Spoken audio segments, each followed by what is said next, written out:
Hai kawan-kawan, tahu nggak sih kawan-kawan, di era modern seperti saat ini banyak sekali cara-cara yang dilakukan oleh para penjual untuk menawarkan barang dagangannya. Mulai dari website, cara-cara pengiklanan, dan lain-lainnya. Nah, salah satu contoh pembaruan digital marketing di era zaman sekarang yaitu adalah SEO. Teman-teman pasti belum tahu kan apa itu SEO, manfaat SEO, dan ruang lingkup SEO pada zaman sekarang. Nah, untuk mengetahui lebih lanjutnya tentang apa itu SEO, ruang lingkup SEO, dan bagaimana cara kerja SEO, mari kita tanyakan kepada para mahasiswa yang ada di sekitar UIN pada saat ini. Stay tune di channel ini dan tetap pantau kami. Sekian, terima kasih. Sejarah SEO. Nah, SEO itu sendiri adalah singkatan dari Search Engine Optimization. Nah, SEO itu adalah sebuah mesin pencarian yang muncul pada tanggal 26 Juni 1997 melalui sebuah spam yang diposting di Usenet. Nah, lalu sebelumnya itu ada sebuah mesin pencarian yang bernama Artsy yang muncul pada tahun 1990. Nah, kemudian pada tahun tersebut muncullah berbagai macam mesin pencarian seperti Lincoln, Alta Vista, Yahoo, hingga Google yang muncul di ujung tahun 1997. Berdasarkan penjelasan tadi, hanya beberapa saja yang menggunakan algoritma unik untuk metode kerjanya. Metode ini disebut dengan algoritma pencarian melalui kata kunci. Nah, SEO ini pertama kali digunakan oleh spam programmer yang bertujuan untuk mencari database dari sebuah layanan website.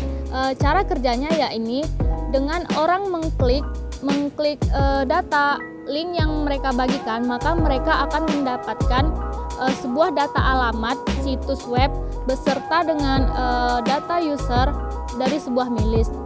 SEO ini pertama kali, metode kerja yang saya sebutkan tadi pertama kali digunakan oleh metode pencarian Alta Vista dan Yahoo.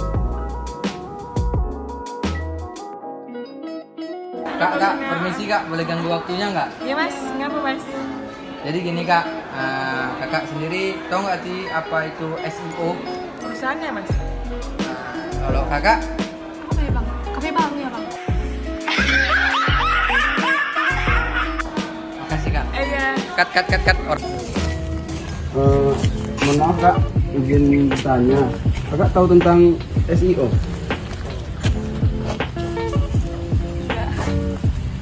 Kakak tahu tentang SEO? Aku kurang tahu SEO. Terima kasih ya kak. SEO atau Search Engine Optimization merupakan upaya optimasi situs web untuk mendapatkan peringkat teratas pada hasil pencarian.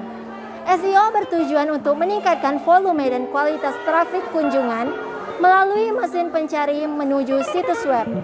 Selain menghasilkan trafik yang tinggi, SEO juga membantu meningkatkan kualitas tipe traffic SEO.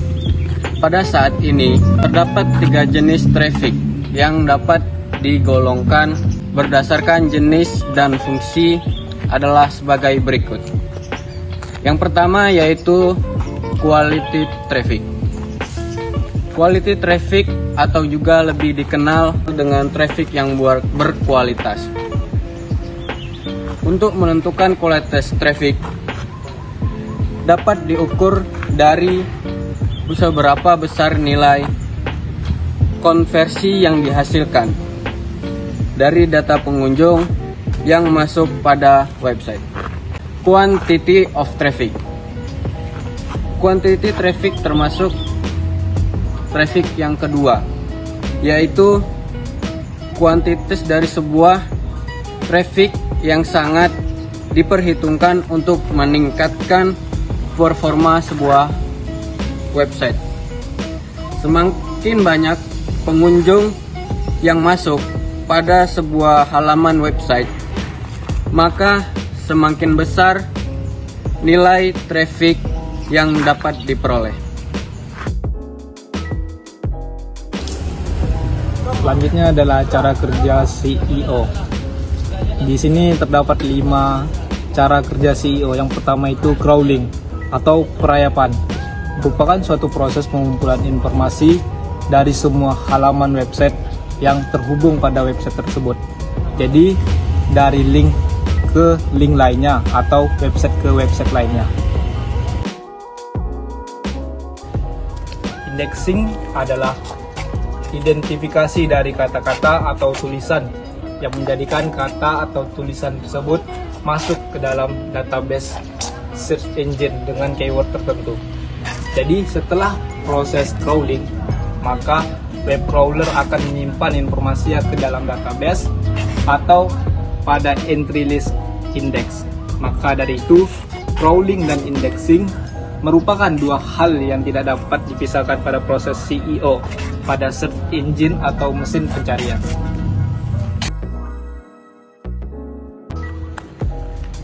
Yang ketiga, processing. Pada processing ini dilakukan setelah search engine menerima permintaan dari user. Contohnya dengan mengetikkan keyword jual mobil pada mesin pencarian. Maka pada search engine atau mesin pencarian tersebut melakukan proses membandingkan keyword jual mobil ke dalam permintaan pencarian dengan halaman website lainnya dari berbagai situs yang telah terindeks di database mesin pencarian atau search engine.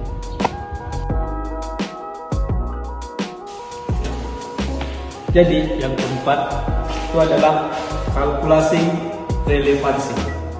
Pada satu halaman website pasti memiliki lebih jumlah kata kunci yang diinputkan ke dalam mesin pencarian. Contohnya pada kata kunci apa itu SEO. Pada mesin pencari akan melakukan proses dengan menginputkan relevansi atau keterkaitan dan setiap halaman website yang telah terindeks untuk setiap kata kunci yang diterima.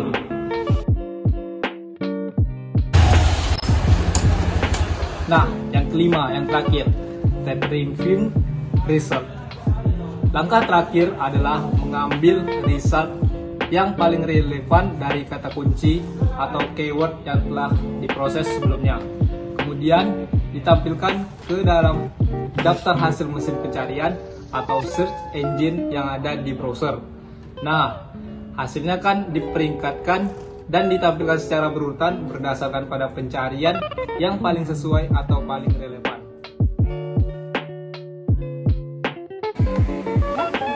Boleh minta opini sebentar? Boleh. Abang tahu nggak apa itu jenis SEO? Tahu. Pada umumnya, jenis SEO terbagi menjadi dua. Yang pertama, SEO on-page. SEO on-page adalah rangkaian upaya yang dilakukan di situs Anda agar memenuhi kriteria yang baik. Yang kedua, SEO off-page. SEO off-page sama dengan SEO on-page, tetapi dilakukan di luar situs Anda. Sekian, terima kasih. Kali ini saya akan menjelaskan beberapa indikator dari SEO. Ada 12 macam indikator SEO. Yang pertama itu domain. Domain ini adalah situs web. Misalnya kita mengaplikasikan seperti www, Nokia dan lain-lainnya. Yang kedua, desain dan struktur website. Yang mana struktur website ini adalah suatu susunan halaman-halaman penting di website yang sudah kita kembangkan di SEO. Yang ketiga, keamanan website atau SSL atau TLS. Yang mana SSL atau TLS ini merupakan protokol keamanan untuk melindungi seluruh aliran data pada website yang ada di SEO. Nah, yang keempat, kecepatan website. Yang mana website ini harus dipercepat minimal 2 detik. Nah, yang kelima, penggunaan keyword. Teman-teman pasti tahu, teman-teman pasti punya HP. Penggunaan keyword ini sangat penting untuk Google karena di situ kita bisa mencari link atau website yang akan kita tuju. Nah, yang keenam, topik konten. Topik konten ini adalah indikator dari SEO yang bakal teman-teman cari ketika mencari di website. Nah, heading pun bukan sembarang heading. Meskipun hanya satu judul utama konten hingga subjudul, itu akan terlihat. Nah, yang 7, share intent. Yang ini fungsinya sangat minim sekali. Karena teman-teman bakal mencari kata kunci di website dan di SEO. Nah, yang ke-8, struktur konten. Indikator SEO berikut struktur kontennya. Salah satunya dengan cara Google membaca konten. yaitu melihat penggunaan headingnya. Nah, yang ke-9, optimasi gambar. Salah satu elemen yang sering orang sepelekan padahal cukup berdampak pada SEO website. Nah, yaitu gambar. Baik itu link atau segala macam video ataupun format visual lainnya. Padahal image SEO mampu mendongkrak perform website Anda. Yang ke-10, struktur URL. URL adalah permalink, merupakan link yang akan mengantarkan audiens yang konten atau halaman website tertentu. Nah, yang 11, mega tag. Mega tag terdiri dari title tag dan mega description. Title tag adalah judul artikel yang muncul di hasilkan pencarian. Sedangkan meta description yakni ringkasan konten Anda yang berada di link atau bawah meta text. Nah, yang ke-12, backlink. Pada bagian SEO of page, Anda sudah sekilas mendengar backlink. Backlink adalah link dari website tentang yang mengarah ke website Anda. Permisi Bang, permisi Kak, boleh ganggu waktunya sebentar nggak? Ya boleh Bang. Jadi Bang, abang tahu nggak sih apa itu manfaat dari SEO? Saya nggak tahu Bang. Kalau Kakak? Kegunaan SEO adalah suatu website atau blog yang ketika kita melakukan pencariannya di website itu akan muncul paling atas. Baik, di sini saya akan menjelaskan website untuk belajar SEO. Mempelajari semua hal tentang apa itu SEO dari awal membutuhkan waktu yang sangat tidak singkat. Selain pengertian SEO, Anda juga harus memahami dasar-dasar digital marketing dan cara kerja mesin pencari atau search engine. Baik, berikut ada daftar website yang sudah saya siapkan untuk menjelaskan dalam video ini. Yang pertama, Google Webmaster Control Blog. Blog ini selalu membuat informasi terbaru seputar perubahan algoritma Google. Tak hanya itu, Anda juga akan mendapatkan informasi tentang faktor SEO terbaru, tren, praktik SEO, dan fitur terbaru di pencarian Google Setro Care Update. Yang kedua, Ahrefs.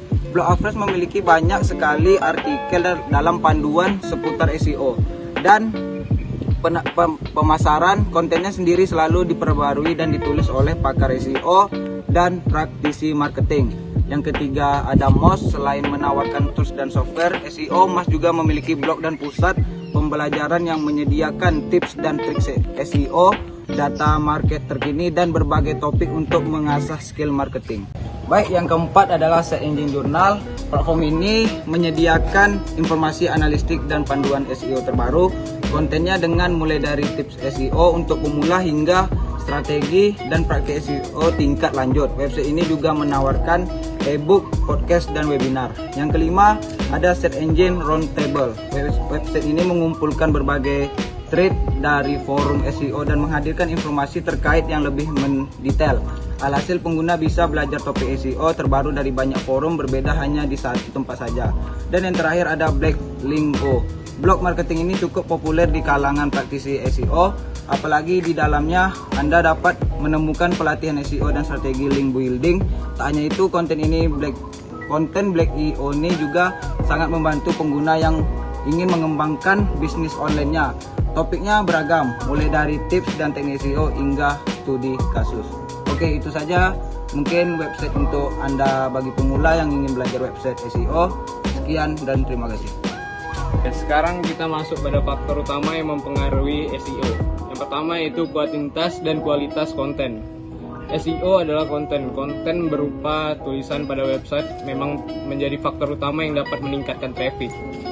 Yang kedua yaitu penentuan keyword. Dalam menerapkan SEO, Anda memang diharuskan untuk menentukan keyword tertentu. Keyword yang akan dimasukkan dalam konten atau tulisan memang mempengaruhi bagaimana posisi website pada di search engine. Yang ketiga itu user experience. Jadi jangan sampai membuat user experience ini bernilai buruk di saat orang lain mengakses website bisnis Anda. Namun bila Anda menghiraukan user experience, maka akan membuat posisi website Anda di search engine mengalami penurunan. Dan yang keempat itu yaitu average page views dan bounce rate. Sementara itu untuk bounce rate, usahakan tingkatnya rendah agar Anda mendapat skor yang bagus di mata Google.